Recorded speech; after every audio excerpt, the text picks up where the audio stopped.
The moment is right to bring back Bill Olet. Bill, come Hi, on Dean. back now. Good to see you, man. Good to see you. How you been? I'm really enjoying this. Me too, me too. Wasn't it great to have the guys from Human? Dan Alessandro, as you know, this is what we would have wanted, right? Yeah. It's great to hear the information, but let's see somebody using it. And be able to dig down, I think is wonderful. Let me ask you, what do you enjoy about working with entrepreneurs? You know, having done it multiple times, you can't keep doing it over and over again at my age. And so seeing them not go through and have the, hit the walls that I did, I live vicariously through it. It's fun. I think it's, I also love coaching basketball, and I love seeing teams win. It's almost like you're on the team, And at this stage, you have so many of them. Kind of like having kids or grandkids. Yeah. So it's great. I really enjoy it. And look at them. I mean, how could you not like them? Yeah, that's awesome. Well, they'll be back later in the episode to talk about COCA. And before they get here, we have to lay it out. So COCA is the cost of customer acquisition, meaning the amount of money you'll spend to acquire the customers. Mm-hmm. And some people refer to it as CAC, customer acquisition cost. Right. It's the same thing. But what we're going to go through, well, I'm going to define it here. Sometimes I see people use CAC or cost customer, and they don't precisely define it. But we're going to define it precisely. So we're MIT, after all. We don't like things ambiguous. So what's the definition?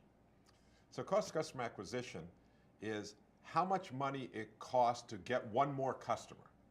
It's not all the other costs. It's just all the marketing and sales costs. How do you create that, awareness? How do you get the trigger going to get it through all the way through to, when you collect the money? So what's that entire process take? And this is websites, this is salespeople, this is commission, this is planes, trains, and automobiles. It's dinners, it's wine and dining, it's games, it's demo units. Everything you need to get out there to be able to sell these things effectively. I'm saying market and sell them. Yeah, well, we just undertook this humongous task of doing the LTV, and you saw how complex it was. Well, it was the framework that you proposed. And our student would be wondering, oh my gosh, now this other humongous task of doing the COCA. So why? What's the rationale for doing it? It's unbelievably important. I mean, when you're talking about, I did the LTV. Well, that's not valuable unless we know the other side of the equation. It's just a number. Is $10,000 a good number? Well, that depends. How much does it cost to acquire the customer?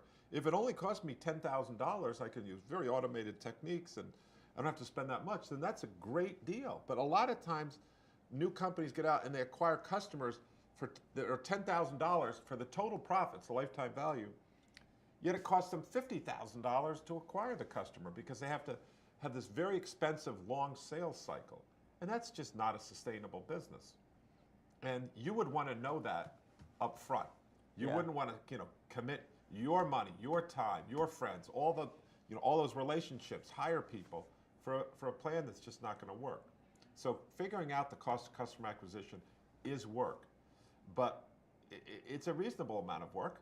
But we're talking about days or weeks. What'll save you is months for sure, and probably years. And even if it doesn't right off the bat, understanding it will make your business decisions that much more intelligent going forward.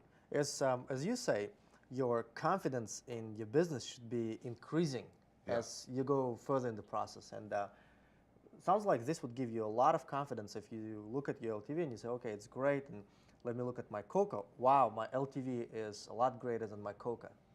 Yeah, and I saw this. I think that's a really good point. In your business, as you're going forward, your confidence should be increasing.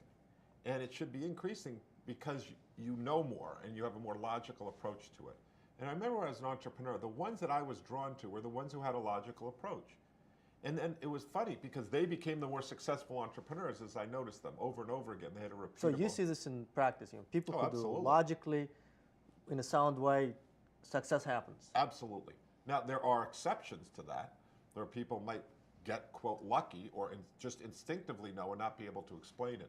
Yeah. But the really good entrepreneurs will sit down and be able to understand immediately, this is my lifetime value, this is my cost of customer acquisition, that's why I have to do this. And by the way, what was also good at this are venture capitalists when they go through. They understand these unit economics because they look at hundreds of companies and they've figured out what makes for a winning formula. And so, yes, it will help you as entrepreneurs to understand, this math, because it will save you time and it will allow you to make decisions going forward that will make sure your business is that much more likely to be successful. Now, is that right that to position yourself to understand your COCA, you have to start with mapping your sales process? Absolutely. And so we're going to do that right now, but before we do, knowing our lifetime value that comes before we map our sales process. Some people say, I want to map my sales process. But knowing your lifetime value is a really important data point, because if my lifetime value is $100, I know that I cannot get into direct sales. There's a lot of these sales channels. Yeah, that's very expensive. Yeah.